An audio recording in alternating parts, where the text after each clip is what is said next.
नमस्कार बच्चों। हमने पिछली कक्षा में समास का अध्ययन किया। समास में हमारे पाठ्यक्रम के अनुसार समास के चार भागों का हमने अध्ययन किया। अव्ययीभाव समास, तत्पुरुष समास, द्वंद्व समास और बहुव्रीहि समास।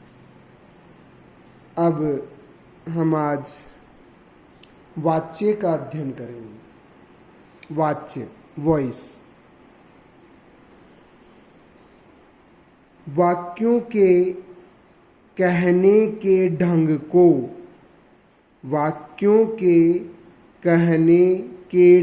को वाच्य कहा जाता है। अर्थात वाक्य में कर्ता, कर्म आदि में से किसकी प्रधानता है, इस बात का ज्ञान कराने की दशा को वाच्य कहते हैं। अर्थात वाक्य में कर्ता प्रधान है, कर्म प्रधान है या भाव प्रधान है, तो जिसकी प्रधानता होती है और इस बात का ज्ञान कराने की जो दशा है वो वाच्य कहलाती है। अर्थात हम कह सकते हैं वाक्य को किस ढंग से कहा जा रहा है, वाक्य के कहने का ढंग ही वाच्य है। संस्कृत में वाच्य के 3 भेद होते हैं। पहला कर्तृवाच्य। इस नाम से ही मालूम चल रहा है कर्तृ अर्थात कर्ता। जिस वाच्य में कर्ता प्रधान होता है, मुख्य कर्ता होता है, वह कर्तृवाच्य होता है। इस वाच्य में कर्ता की प्रधानता होती है, अर्थात कर्ता इसमें मुख्य होता है। अतः क्रिया का मुख्य संबंध कर्ता के साथ होता है। जिसकी प्रधानता होती है, क्रिया का संबंध हमेशा उसके साथ होता है। अर्थात हम कह सकते हैं कि कर्तृवाच्य में जो क्रिया है वो कर्ता के पुरुष और वचन के अनुसार लगती है। कर्ता जिस पुरुष का होता है और जिस वचन का होता है, क्रिया भी हम उसी पुरुष और वचन की लगाते हैं। यह वाच्य सकर्मक एवं अकर्मक दोनों ही क्रियाओं में होता है। कर्तृवाच्य। अब हम देखते हैं कि कर्तृवाच्य में कर्ता, कर्म और क्रिया में क्या संबंध है। सबसे पहले कर्ता। कर्तृवाच्य के कर्ता में हमेशा प्रथमा विभक्ति का प्रयोग करना है। अर्थात हमारे जो साधारण वाक्य हैं वह कर्तृवाच्य में होते हैं। जो भी अब तक हमने वाक्य पढ़े हैं, वाक्यों का अध्ययन किया है, वो सारे कर्तृवाच्य में हैं। और कर्तृवाच्य के कर्ता में हमेशा प्रथमा विभक्ति का प्रयोग होगा।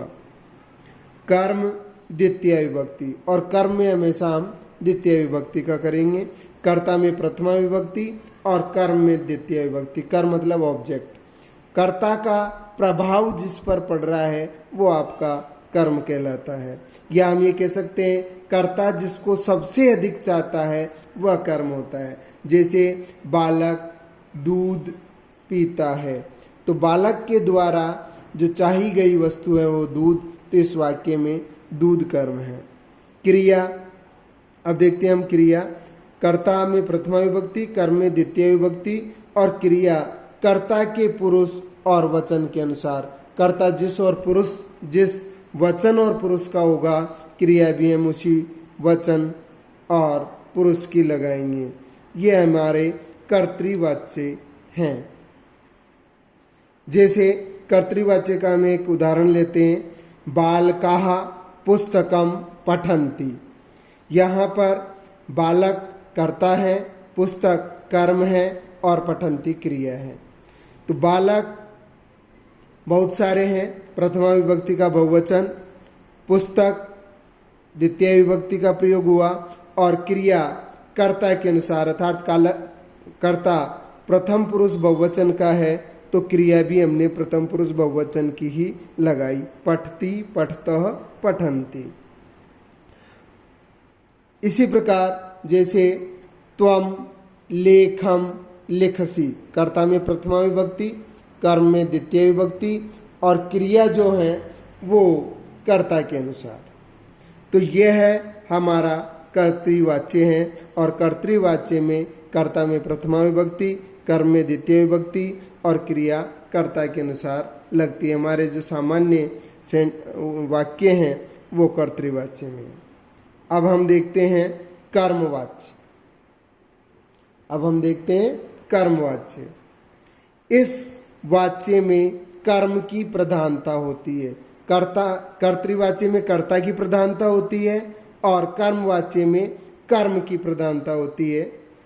अतः क्रिया कर्म के अनुसार होती है। जिसकी प्रधानता होती है उसके अनुसार ही हमें क्रिया लगानी है। अर्थात कर्तृवाच्य में कर्ता प्रधान होता है तो क्रिया कर्ता के पुरुष और वचन के अनुसार लगती है।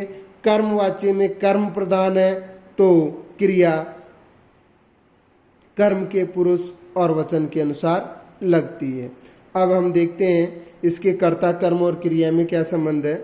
कर्मवाच्य के कर्ता में तृतीया विभक्ति होती है, कर्तृवाच्य के कर्ता में प्रथमा विभक्ति होती है और कर्मवाच्य के कर्ता में तृतीय विभक्ति होती है। और जिसकी प्रधानता होती है उसमें प्रथमा विभक्ति होती है। इसमें कर्ता प्रधान है कर्तृवाच्य में तो कर्ता में प्रथमा विभक्ति हुई और कर्मवाच्य में कर्म प्रधान होता है, अतः हम इसमें कर्म में द्वितीय विभक्ति प्रथमा विभक्ति का प्रयोग करते हैं। कर्मवाच्य की क्रिया कर्म के पुरुष और वचन के अनुसार लगाई जाती है। अर्थात कर्मवाच्य में कर्ता में तृतीया, कर्म में प्रथमा और क्रिया कर्म के पुरुष और वचन के अनुसार लगती है। जैसे बालकाः पुस्तकम पठन्ति, ये हमारा साधारण वाक्य है, कर्तृवाच्य का वाक्य है। इसको हमें कर्मवाच्य में बदलना है। तो इसमें कर्ता में प्रथमा विभक्ति है, ये प्रथमा का बहुवचन है और कर्मवाच्य के कर्ता में तृतीय विभक्ति होती है। तो इस प्रथमा विभक्ति बहुवचन को हम तृतीय विभक्ति बहुवचन में बदल देंगे और बालकाः का तृतीय विभक्ति बहुवचन में बनेगा बालकेः। पुस्तकम नपुंसक लिंग है अर्थात प्रथमा और द्वितीय विभक्ति में समान रूप है, परंतु यहाँ कर्मवाच्य है तो यहाँ पर पुस्तकम प्रथमा विभक्ति का है और कर्तृवाच्य में पुस्तकम द्वितीय विभक्ति का है। इसमें क्रिया हमने कर्ता के अनुसार लगाई थी पठन्ति और इसमें क्रिया हम पुस्तक के अनुसार लगाएंगे। पुस्तक एक वचन है और प्रथम पुरुष है, उसके अनुसार हमने क्रिया लगाई पठ्यते। अब हम यहाँ पर देखेंगे कि कर्मवाच्य की क्रिया कैसे बनाई जाती है।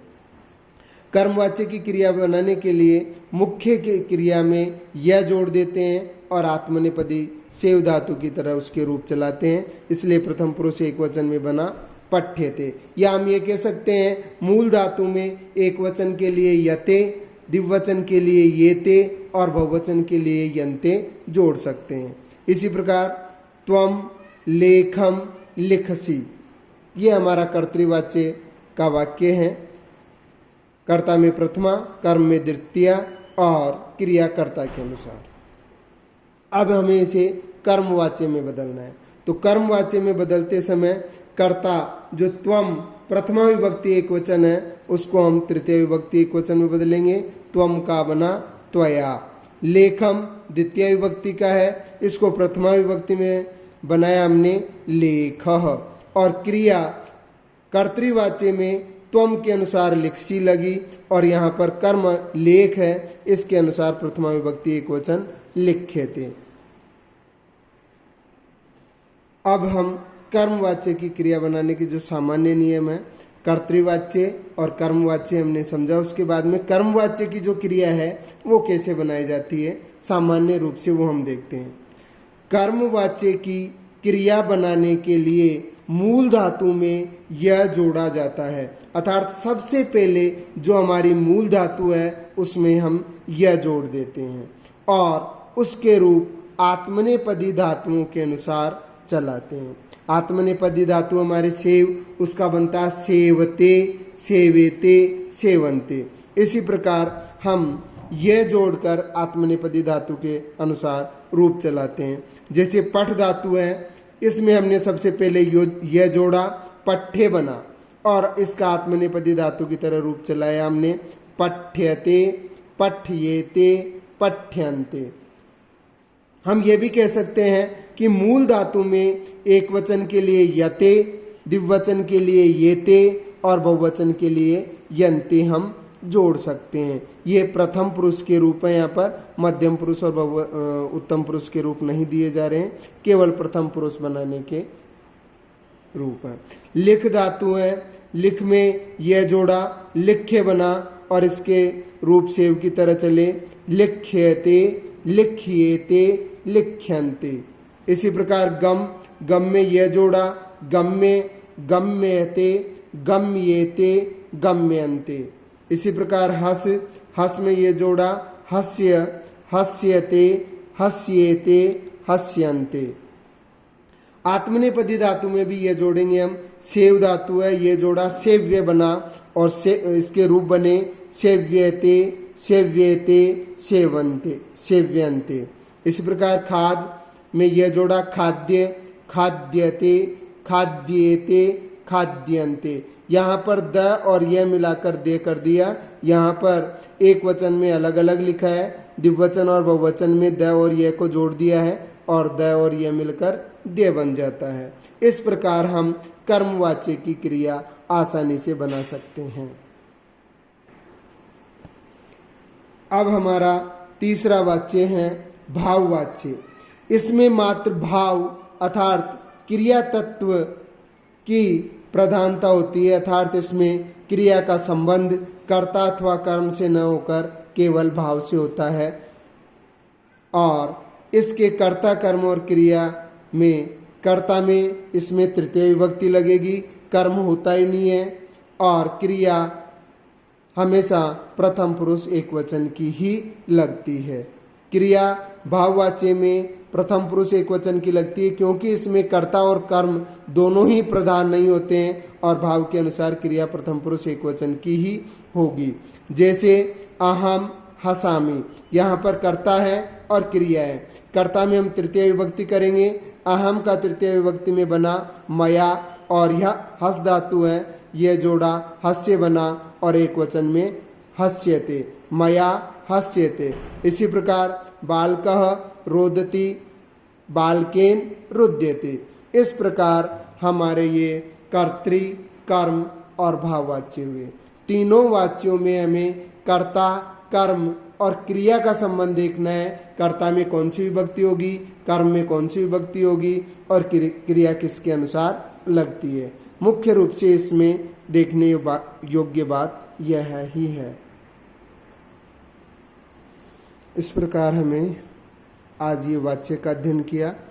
कल की कक्षा में हम वाच्य परिवर्तन करना और कर्मवाच्य और भाववाच्य की क्रिया बनाने के नियम देखेंगे। इसमें सामान्य नियम में यह जोड़कर बनाते हैं, परंतु कई धातुओं में परिवर्तन होता है, वो हम कल अध्ययन करेंगे। धन्यवाद।